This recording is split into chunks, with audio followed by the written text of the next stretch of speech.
There's install tao ko ang Depris. So akong file na dire. Ayan. Ito yung files ko. Ayan, Depris. Ayan. Dito po yung na ano ko na po yan extract. So ito po yung folder niya. Depris standard. Yung serial number niya. Kaya natin hindi po ito extra guys. So install natin yung Depris apps. So ito po yan.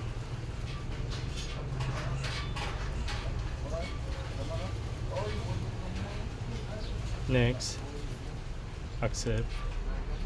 Next, license key, paste natin. Next, activation options. Ito po yung activation. So offline lang po, activate offline para hindi ma-detect sa yung website nila. Copy yung activation, copy, balik sa apps. Activation online yan na. Next, dito po i-paste yung activation. So meron ng next. License key has been activated successfully. Successful na po tayo. Install na po yan. So yung may D po ako. So i-unfreeze ko na lang po yan. Depende na po sa atin. Kung wala kayong D, C lang siya. Okay lang po yan. So next, tapos next lang din. I-uncheck mo tong connect your computer to depris.com para hindi ka ma-update nila. Pag ina-update ka nila, sigurado another bayad naman yun. So huwag mong i-check. Uncheck natin. So wala ka ng ibang pipilapan, wala rin agree, install ka na.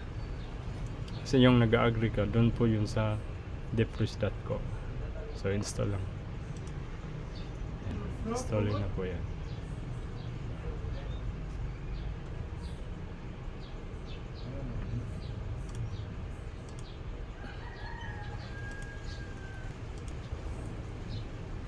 Mag-restart po yan mga kaibigan. Pause ko lang po. Hintayin ko yung restart. Ayan, restart. Ayan, pabalik na po yung stop na.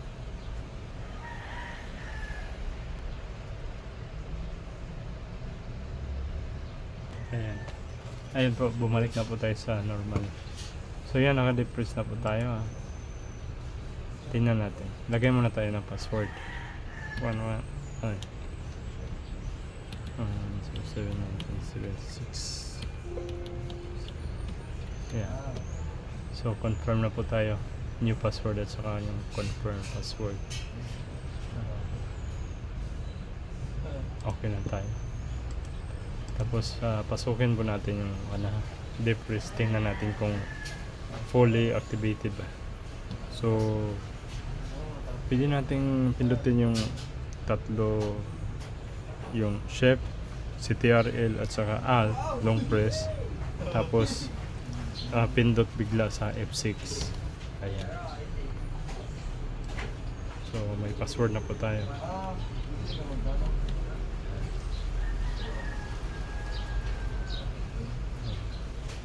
Pwede rin ito mga kaibigan.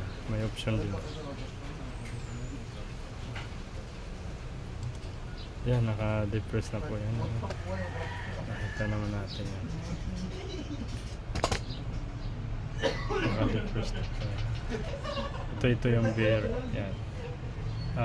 Long press lang ng Shift, tapos double left click. Ayan, lumabas na po yan.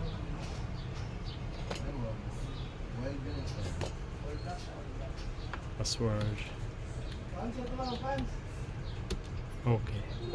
Ayan.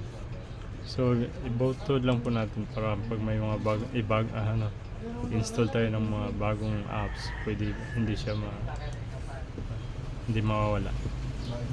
Pero kailangan pa rin tayo restart. Alam nyo naman po tol. So, license key type, full license.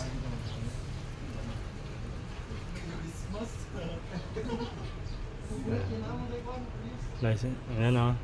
Full license. Tapos yung expiry date, never expires. Activation status, activated. Ayan po. So, lifetime na po yan. Lifetime.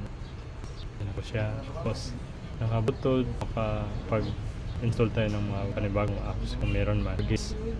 So, yun po at I unreboot. Ayan, para restart siya. Reboot. So, yun po. Kung gusto nyo po ng mag-subscribe nun, PM lang po kayo sa Facebook po.